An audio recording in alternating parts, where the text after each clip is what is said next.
Hi everyone, I'm Aliana and I like plants.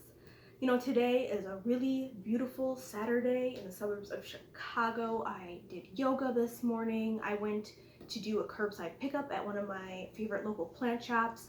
I picked out 2 new spells for my D&D character, and now I get to talk about plants and drink some beer. So, I hope all of your guys' days are going really good too. So this beer. This is another one that my husband brewed himself. It is a black IPA, which he named Black Days IPA. I love black IPAs. You get the best of 2 different varieties of a stout and of an IPA. It's like thick and it's roasty and nutty and it's smooth, but it's aromatic like an IPA, and it has that like hoppy finish, and it's dry hopped, so you have really nice aromatics, and it's delicious. He did get the recipe from Michigan Brew Supply, so I don't know if anybody's interested, but I will link the recipe in the description just in case you are, because it's really nice beer. So I thought it would be fun to kind of do a mini series, if you will, about plants that I classify as easy care. I do want to put out there that not everybody's definition of easy care is the same. It really depends on what kind of plant parent you are, and also a lot has to do with where you live. Someone who lives in Florida might say a calathea is easy care for them, where for me, where I'm in the suburbs of Chicago, it might not be easy care. Just keep that in mind when I'm listing these. I kind of wanted to focus one family or one plant at a time. So today we are going to talk about the snake plant, the mother-in-law's tongue, the Sansevieria.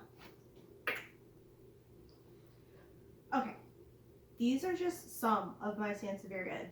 This is one of my favorite families of plants. So I don't know if you're aware, but recently they were reclassified as Dracaena, but I'm not going to call them Dracaena. They're Sansevieria to me. It's just like when Chicago renamed the Sears Tower into the Willis Tower. Nah, it's always going to be the Sears Tower to me, because I'm stubborn like that, apparently. Sansevieria are native to Africa, Madagascar, and South Asia, so they can tolerate some pretty harsh conditions. A while ago, NASA did a study and they categorized Sansevieria as air purifying plants. They remove toxins like formaldehyde from the air. However, there has been debate about if plants are truly air purifying. So I'm not going to get into it, but studies say it does purify, some studies say it doesn't. You can make up your own mind. What I know for a fact about Sansevieria is they're pretty unique because they photosynthesize through the CAM system. I'm going to try to pronounce what the scientific name for it is. Crassulaceae, acidic metabolism. Acid metabolism. So I'm just going to say CAM for short. Basically, Sansevieria is pretty unique in the fact that it photosynthesizes at night, so it releases oxygen at night. And studies have shown that more oxygen in a room, the deeper the sleep, so the better the sleep that you get. So these are actually pretty popular bedroom plants. I have one in my bedroom. Next, I want to touch on the toxicity of this plant. Lots of people like pet-friendly, human-friendly plants, but this is toxic to humans and pets. However, I want to point out that levels of toxicity are different. Something could be mildly toxic and something could be severely toxic. Not only that, but it really depends sometimes, like how much of the plant did something consume? Is there any pre-existing factors that can all alter the way these plants react to somebody? But usually it's a pretty mild reaction. They can cause nausea, vomiting, and diarrhea. My cat is a nibbler. She loves to nibble at least once on every single plant that I get, which is why I don't have severely toxic plants. But when she nibbles on my new Sansevieria, she'll throw up, and then she'll leave them alone because she learned that they made her throw up for the most part. Okay, now let's discuss some of the reasons why I classify Sansevieria as easy care. 1, the lighting requirements. A lot of people know Sansevieria as a low light plant, and while they can tolerate low light, ideally they would like to get medium to bright and direct. You can put a Sansevieria in low light, however, it's probably not going to grow as fast or flower, whereas if you put it in its ideal conditions of mild to bright and direct, that Sansevieria is going to grow a lot faster for you and could even flower. I've never had one of mine flower, but I've seen pictures of it, and I think it's pretty cool. Not the prettiest flower I've ever seen, but I think it's pretty. Another reason I really love Sansevieria is because of its watering needs. They store water in their leaves so they can tolerate a dry soil. In fact, they love a dry soil. One of the biggest mistakes that you can make with a Sansevieria is overwatering it, causing it to get root rot, and then killing it. I am an overwaterer by any means, but I have actually killed a Sansevieria cylindrica, if I recall correctly, due to overwatering. I didn't think I could do it, but I did it, and I learned from that lesson. Like, literally, I let the soil get bone dry, and then I water it. I have all of my Sansevieria in fast draining soil, and then I leave it alone for 3-4 weeks, 5 weeks. You know, it's a reason why I love it, because it's not one of those plants you have to fuss about. You can water them, leave them, look how pretty they are, leave them.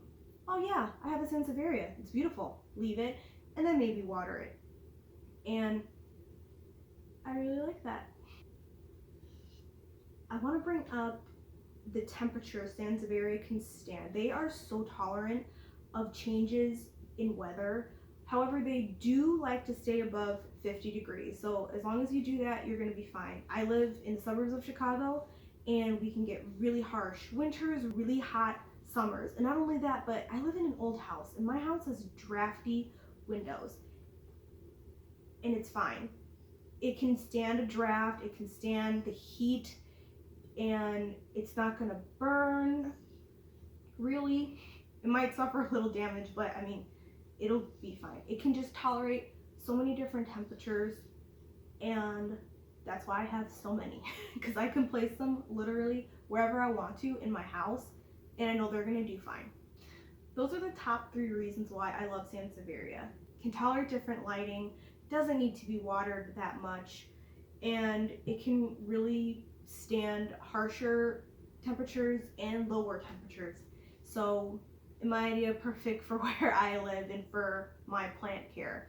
Another awesome thing about Sansevieria is that you don't need to fertilize it in the spring, summertime. You can, it won't harm it, but you don't need to do it, which if like you're pretty lazy like me, it's a good thing. These also don't need to be repotted that often. They like to be root bound, so you only repot it literally when the roots are busting out of the pot, and that's pretty much it. And lastly, knock on wood for me, I have never had a pest on a Sansevieria. They seem very resilient. Of course, they can still get mealy bugs and spider mites, but I don't know, it's just something about them. I have never ever had a problem with a pest on a Sansevieria, which is a bonus to me, because if you've ever had mealy bugs or any other pests, like, they can be such a pain to get rid of. And it's because I love my plants that honestly I treat them. The ones that I don't love can kind of sometimes just get thrown away. But no, we won't talk about that right now. An extra perk of Sansevierias is that they are so easy to propagate. You literally can take a leaf, chop it off. You can put rooting hormone on it if you want. I don't think it's necessarily, but you stick it in soil or water and it'll start to root, which is awesome if you want to grow your collection, because you can easily just propagate them and put them back in their own pot and watch your Sansevieria grow. So I brought out just a couple of my plants. This is a black coral. You got a moonshine, which needs to be watered. This one is a night owl, Sansevieria starfish, a bantail sensation, and Whitney, which, oh no, and then I have a hyene, I think that's how you say it, down there, and a samurai. So yeah, not only is this plant so easy care and so low maintenance, but it comes in so many different looks. These aren't even all of the ones that I have. Loud motorcycle. Okay. Yeah, these aren't even all of the ones that I have, and they all look pretty different and they all look unique, and that's also really why I like Sansevieria plants. All right, that's it for today. Let me know if you agree with me. Do you think Sansevierias are an easy care plant? Do you hate Sansevierias? Do you find them to be incredibly difficult to grow? I'd like to know. So please leave a comment below. See you guys next time. Cheers.